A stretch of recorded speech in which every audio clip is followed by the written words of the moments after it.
أجمعين أشهد أن لا إله إلا الله وأشهد أن محمدا عبده ورسوله أما بعد. Continuing the reading of the book معالم الطريق في طلب العلم of Sheikh Abdul Sathan حفظه تعالى. He moves to the next chapter, طالب العلم مع نفسه, the chapter on the student of knowledge with his self, or with his own self.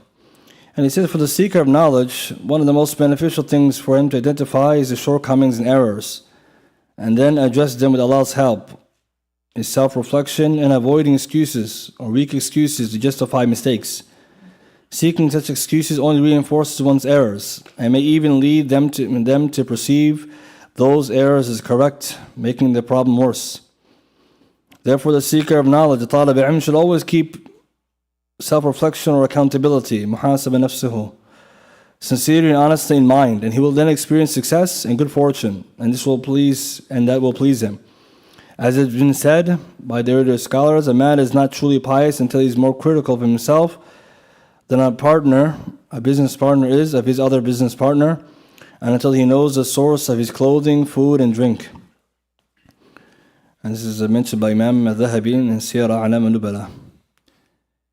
And this is among the things that aid in sincere self-reflection and accountability is choosing a suitable time, free from distractions and preoccupations. And the further a person is from distractions, the more focused their emotions and feelings become, and the more receptive they are to recognizing their own shortcomings and whatever is in their nature. And so here the author is talking about talib al-ilm has to work on his nafs, his own self.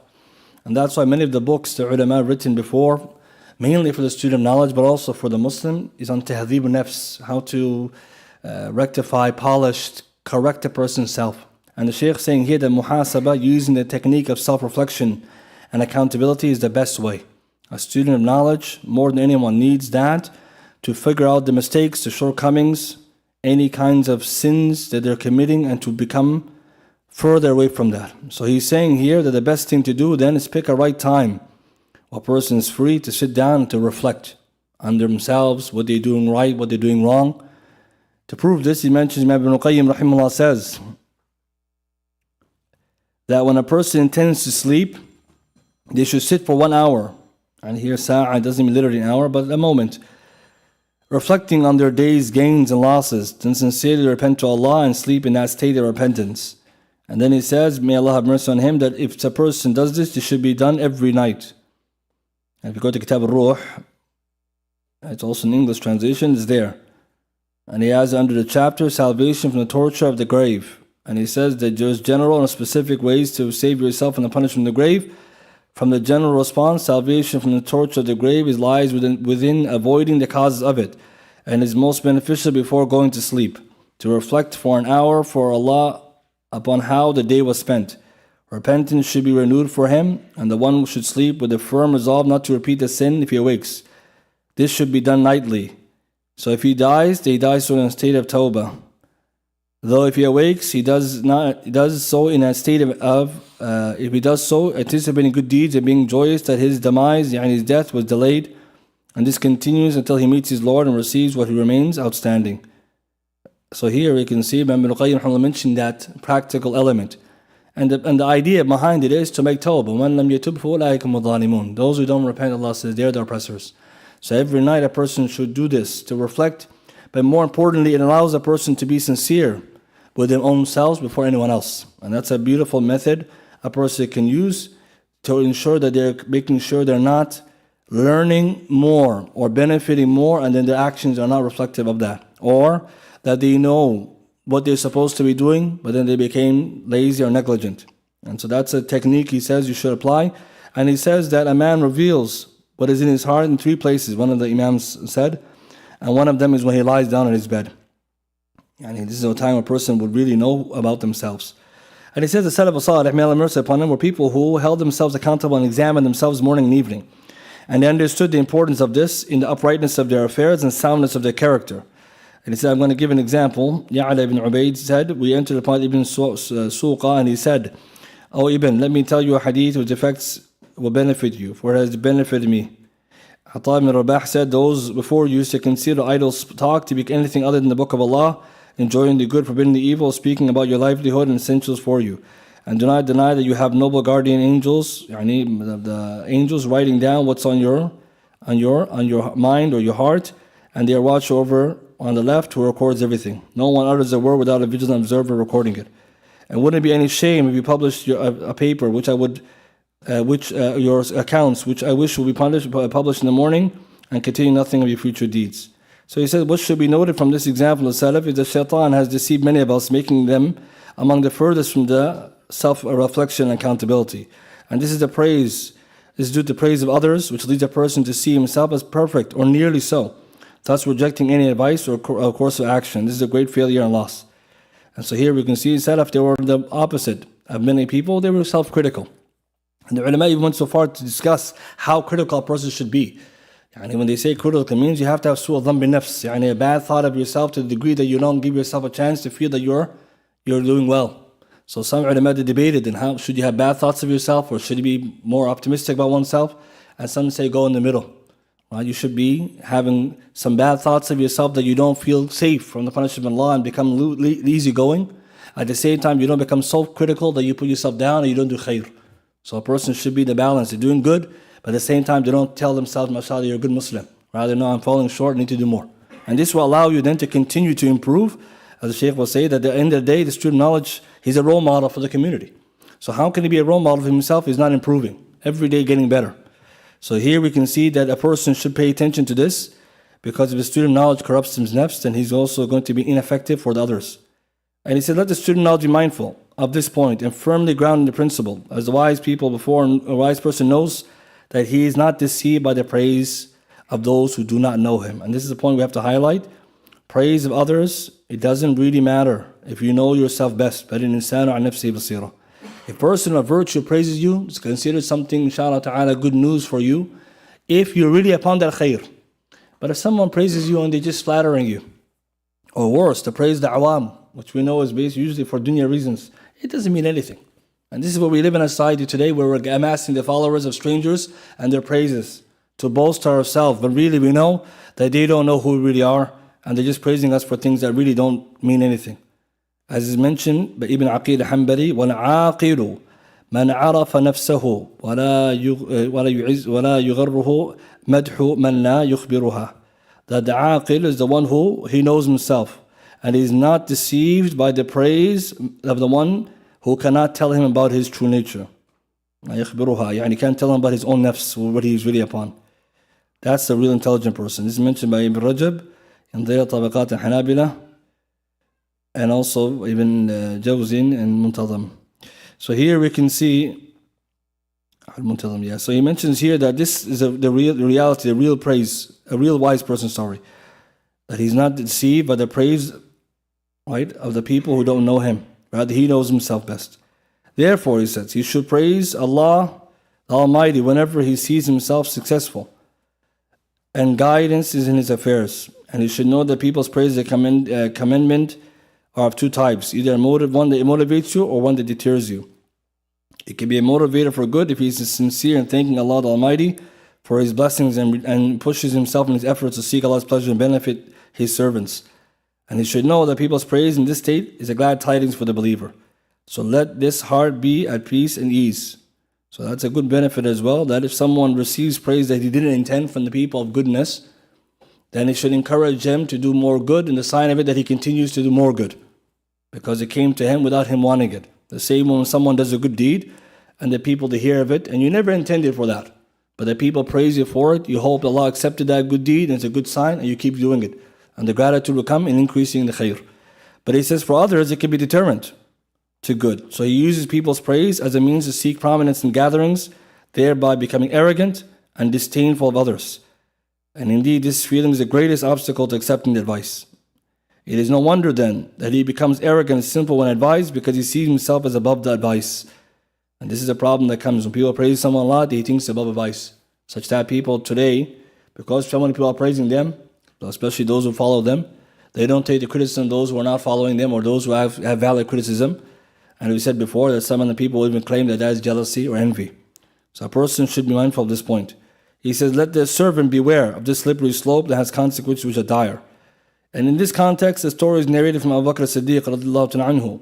in which he addressed this affliction by people's praise and being deceived by it with a successful cure that demonstrates his sincerity and piety. It's narrated that some people praise Abu Bakr radiallahu ta'ala anhu, and he said, "Oh Allah, you know me better than I know myself, and I know myself better than they do.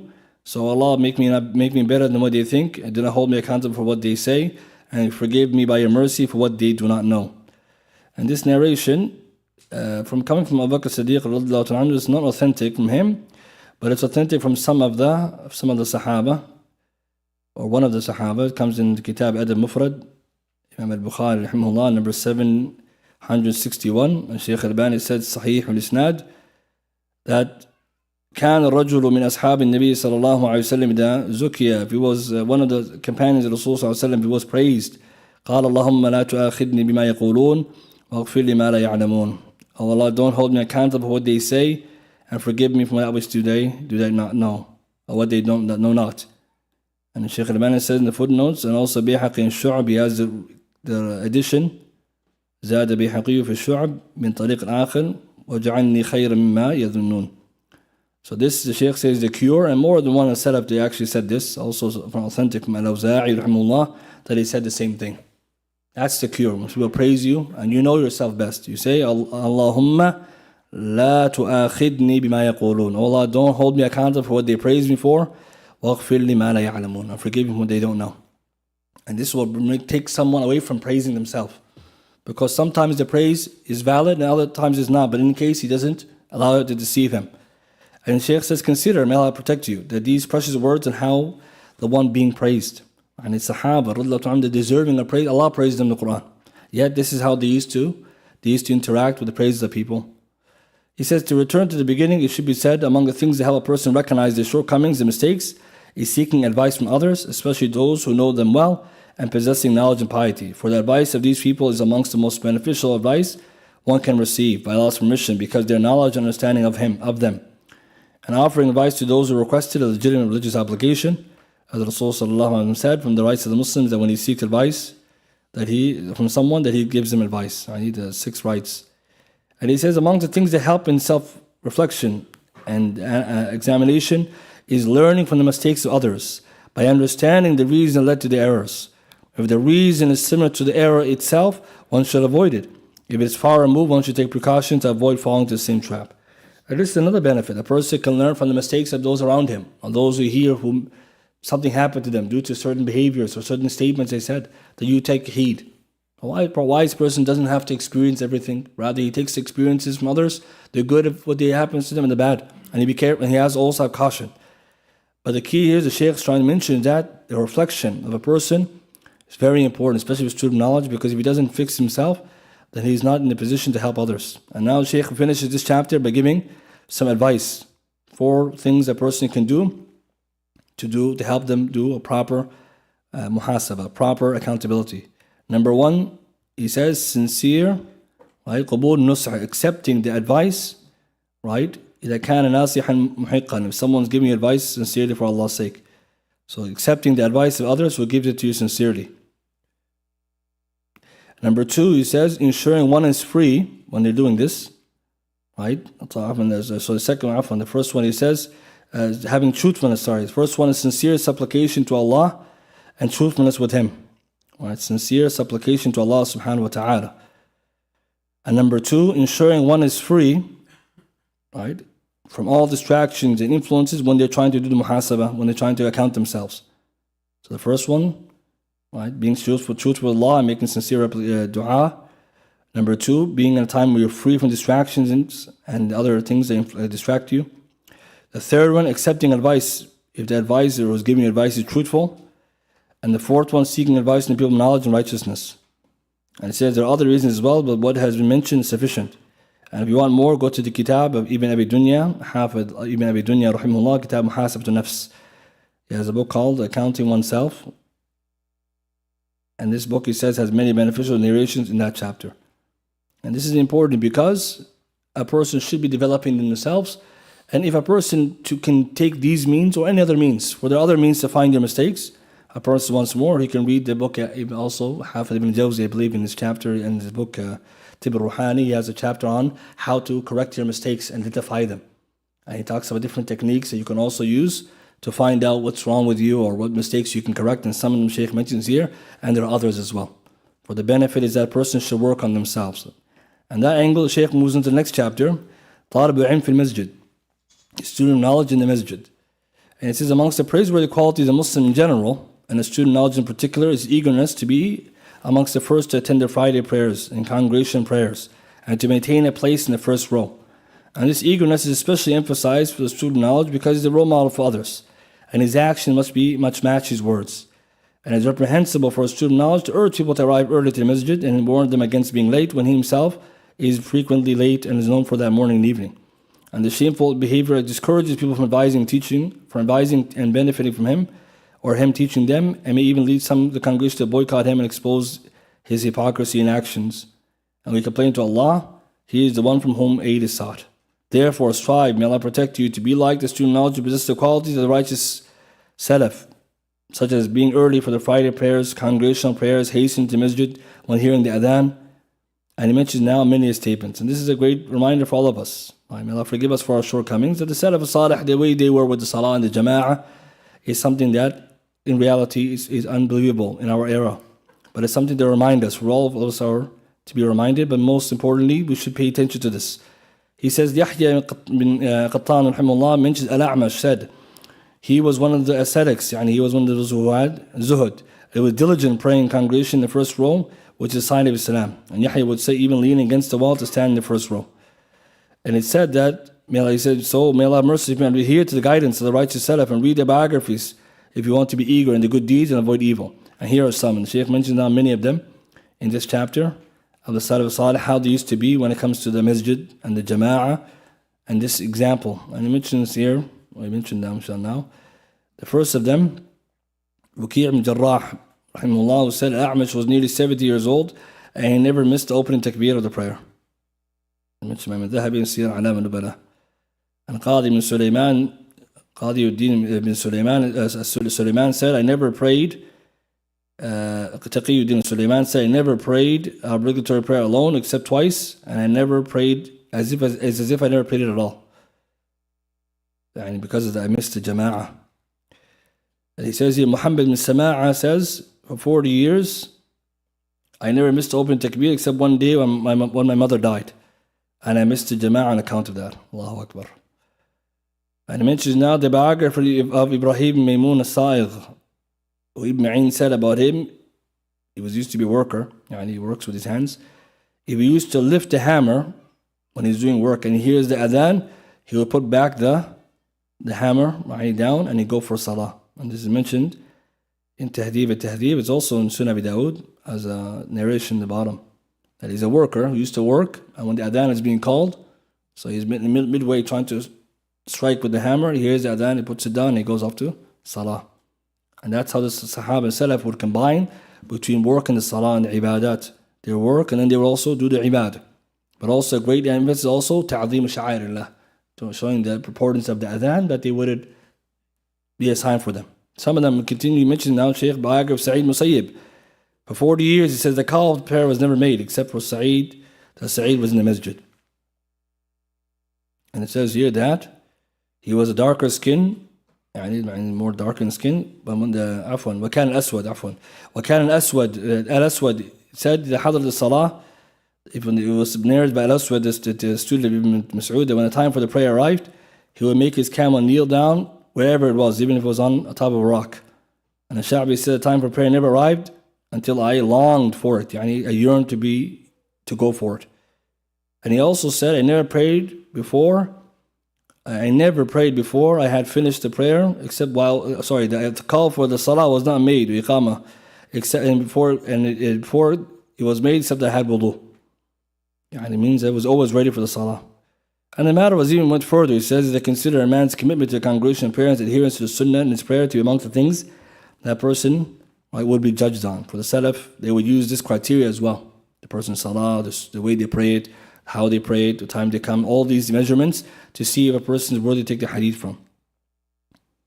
He says, Ibrahim Yazid says, Rahimahullah, if you see a man being lenient when it comes to open takbir, then give up on him. Don't take wash your hands from him, leave him alone. And Shu'bah says, Ibn Hajjaj rahimahullah said, I saw him, Yahya ibn Ubaydullah Taymi, praying a prayer without proper performance, so I abandoned his narrations. He wasn't praying properly, salah properly.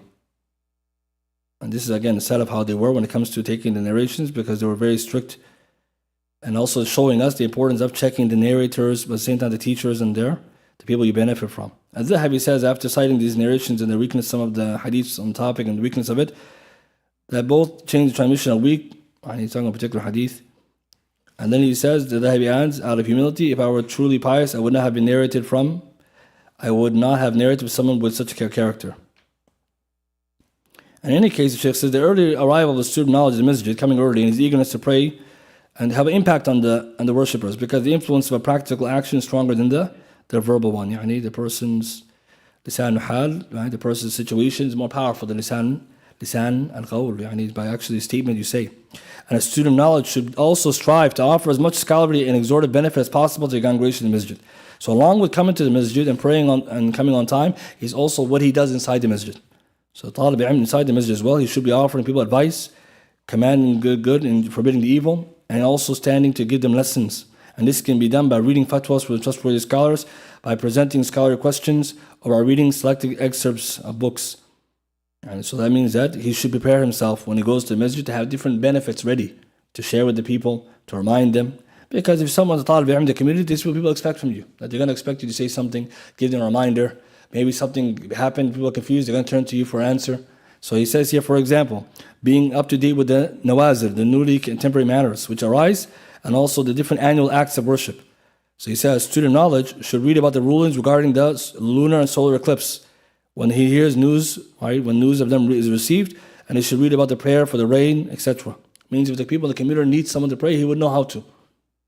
And he says also another example, getting ready for the virtues and reading about the virtues of Ramadan, its virtues, rulings, regulations.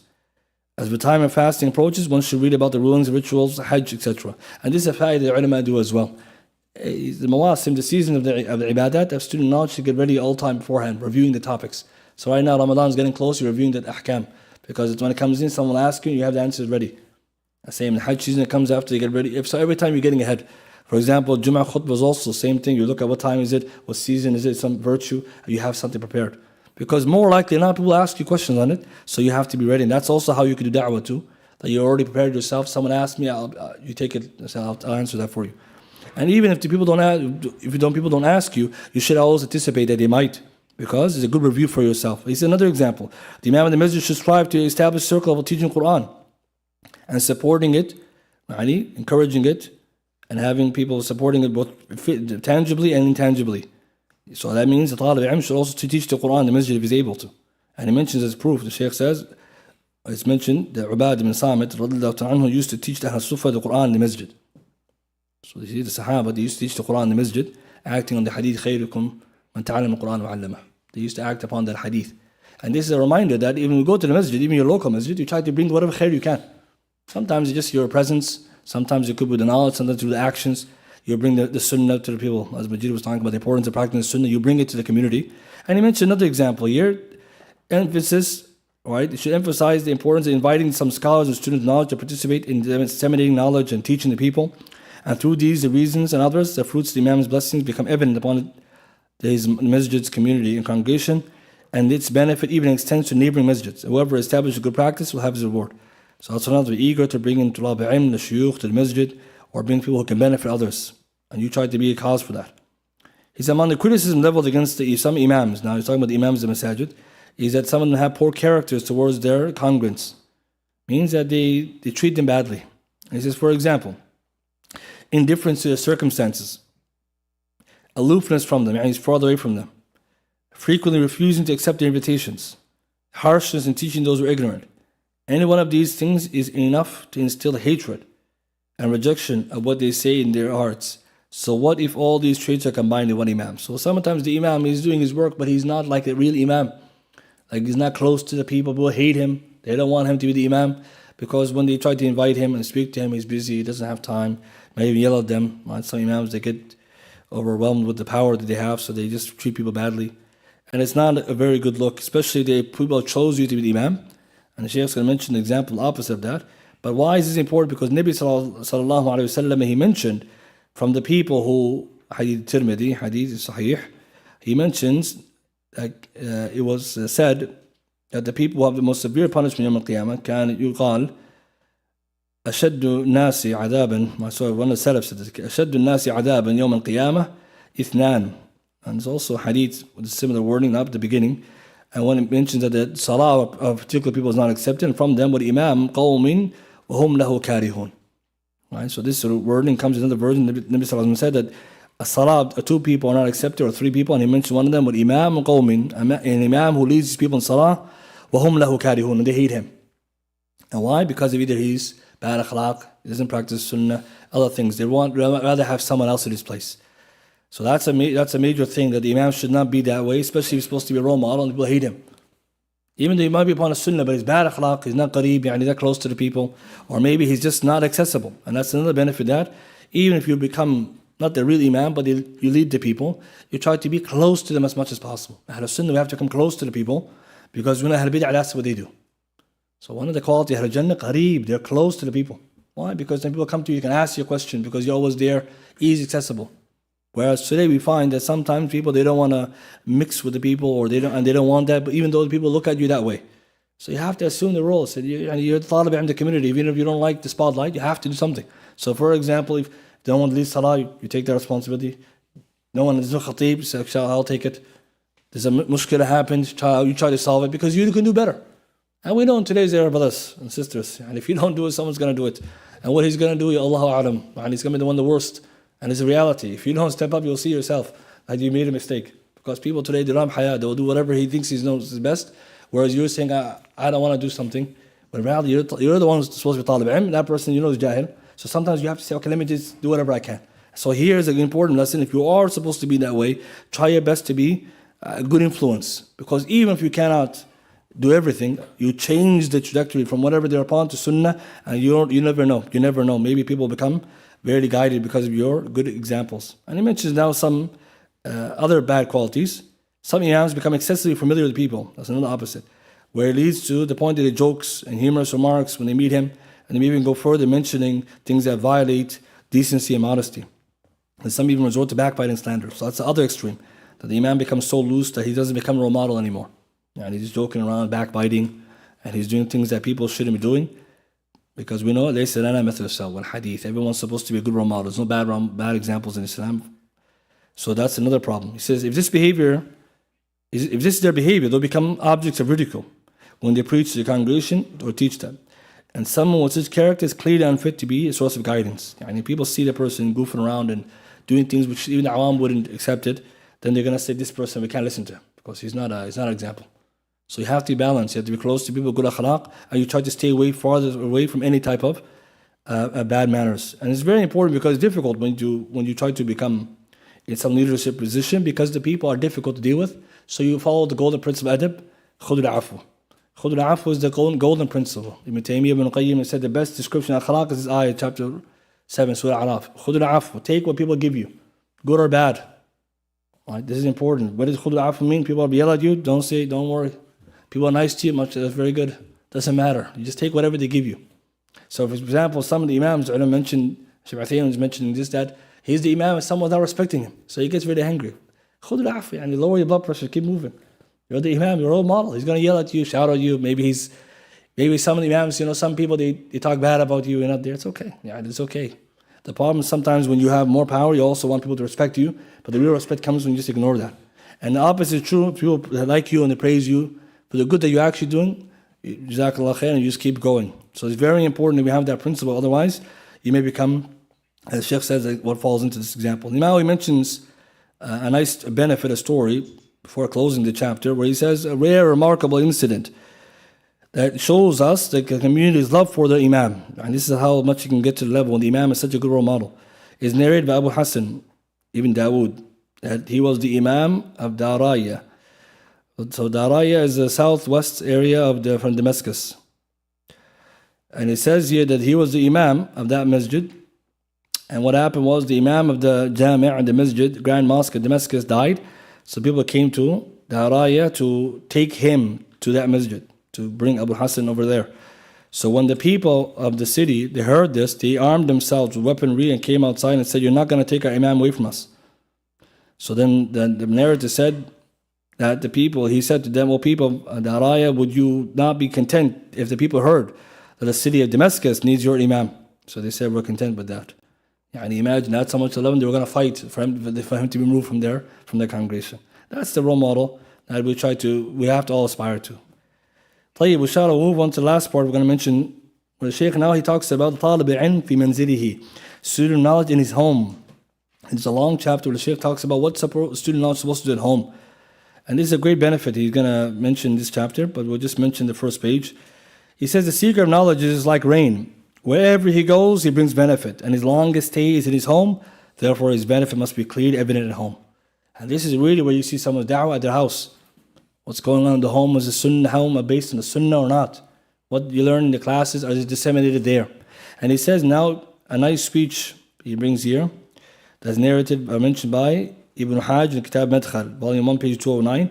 He says the student of knowledge, Imam, should attend to his family's needs regarding the matters of knowledge, since he came to teaching others, seeking the reward of guiding them.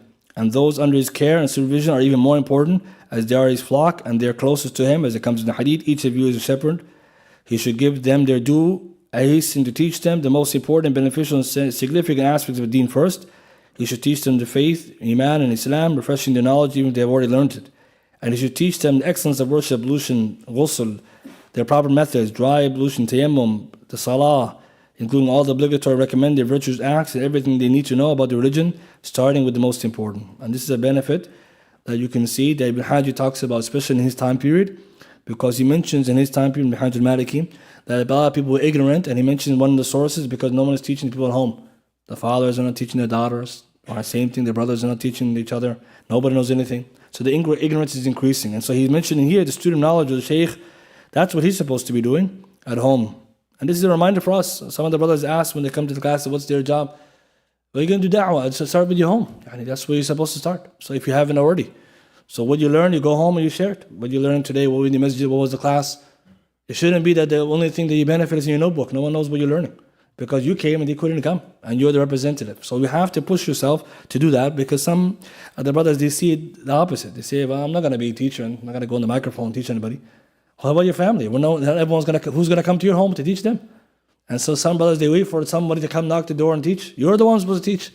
But also it happens sometimes the student knowledge becomes so engrossed in knowledge, he goes up and nobody else is benefited. That means it's a bad sign, because charity starts at home, as you say.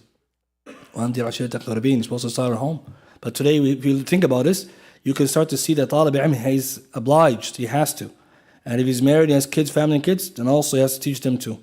So Shaykh now finishes this page saying, he should be diligent in teaching the young both in word and deed, and he should strive in demonstrating the sunnah in their presence. And this is very important. Nabi Sallallahu Alaihi Wasallam, if you see many of the hadith about the sunnah, you see that he taught it at home. Ibn Abbas, how did he learn about tahajjud and where to stand in the prayer? Because Nabi Sallallahu Alaihi Wasallam pulled him from left to the right. So he came to watch him and he learned from that. Anas bin Malik, a lot of the hadith narrates about etiquette, he learned from Rasulullah Sallallahu Alaihi Wasallam. Eating at home, Nabi Sallallahu Alaihi Wasallam's stepson, he's eating over the plate, he teaches him how to eat at home. These are all at home, right? So this is one way to also push the sunnah. At home, you just practice the sunnah. When someone asks you, what are you doing? Tell them hadith. That's how you do it. Because people are going to ask you, what are you doing? Why are you doing this? So sometimes you don't have to preach to people. You show them, right, actually what it looks like. He said this should be firmly established in their minds, and perhaps this is one of the most beneficial methods of teaching. However, how many sayings and actions do young children memorize? Because they see their fathers and mothers embodying them morning and evening. Yeah, it's also for tarbiyah. That what you do is more important than what you say, especially for the children.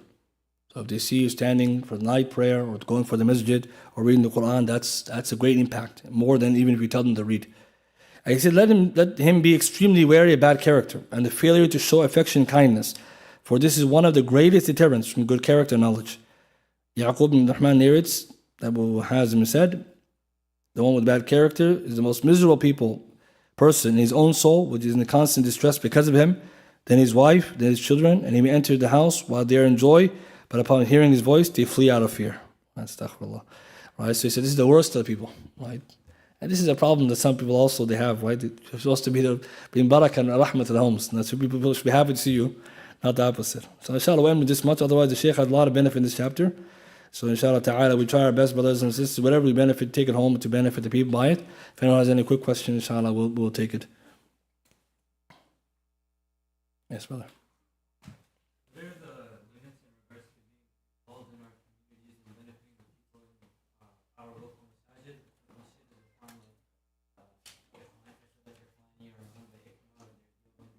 So that's a good question. The masjid, your local masjid that has associated with bid'ah or people bid'ah there, you can still involve yourself in some khair without being part of the masjid, like the board or the imams. Rather, you just try to bring khair to the community. And oftentimes you found that you're just being present, praying with them and leaving, or advising those around you who are young, you see them, encourage them on khair, that's sufficient. But we don't encourage the brothers to go in there and try to become part of the masjid when you know that they're not going to listen to you, you don't have the influence, and it also could lead to a lot of problems. But what you shouldn't do though, we shouldn't be that our presence is not there, knowing that we don't have to talk to everybody either. Sometimes, when you go to the masjid, there's some young people, you see them, and they see you, they also may be upon the sunnah, but they don't know. So you share something with them, you encourage them for khair, and Allah will reward you for that. So you try to do what you're able to do, but at the very least, if you're not able to do that, at least you just pray there and you leave. But we encourage the brothers that when you go there, try to be optimistic. But I see the young brothers who are, looking for khair and say, come, you want to study, you want to learn, maybe we can show you somewhere what to do. Because some of them, they don't know any better. And everyone who goes to the masjid, they're awam. They're not from Ahl Bid'ah, all of them, like in the sense of the masjid. They're just awam from them. They follow them. So what do we have to do? We have to encourage them. But also, we advise the brothers away from trying to go and take something they're not able to do, and go and try to join the administration or try to do something. You're not at that level. Rather, leave that to those who are more capable or who can advise them. You should try to do what you're able to do. But if you feel that, for example, you're not able to do any of that, pray in the masjid at least. Pray in there and leave. Inshallah, and that's enough. And this is important as well. We don't abandon the masjid for the salah because of that. Because some people say, because there are people bid'ah, we can't even pray there. No, you pray and you leave. That's it. Wallahu a'lam. Yes, brother. You mentioned reflection at night and asking forgiveness for all your sins. So this is a good question. The brother saying, when night time we're doing muhasabah, do we seek forgiveness for all the sins? All the sins. Ibn Qayyim rahimahullah, Madarij Salikin, encourages general tawbah. Tawbah to amma is the best type of tawbah for everything. Major, minor, private, public, past and present. If you make tawbah for everything. No, just generally you make tawbah and you intend all of it. Right? So you can say it, Allah forgive me all my sins, or you can make the intention, all of it. And that's the best. Why? Because sometimes you make tawbah specific sins, and in other words you forgot. So he says the best practice to save yourself from that, tawbah ta'amma, general tawbah for everything. And this is very encouraged, because if someone may say, I don't think I did anything bad today. If that's the already bad state, right? So that's what to say that. If you make tawbah for what you don't know. Because surely you did something maybe you didn't know. So what's best? General tawbah. This is better. That way you don't have to, for example, think of all the sins, but make the intention for all of it. And may Allah forgive us all. Last question, but yes. Which days should you do, like when studying in the masjid, and then which ones should you do at home? Should you just mix it up, or all? So we're going to get to that, the home versus the masjid. What activity is supposed to be at home? What do we do at the masjid? Sheikh's going to tell us about the home. What are the routines of student knowledge? And then some activities are done in the masjid as well. Like right now we see, for example, the major classes where you study. But at home he has also a program. The things he has to do at home. So inshallah, next week when we read the chapter, he's going to explain to us those activities you should be doing at home and what Rasul used to do at his home. It's a very important question. What was the Nabi doing at home? How did he be at home? And how was he in the masjid? Most of us, we know in the masjid part, or our public. How about private? So inshallah, next week we'll get there.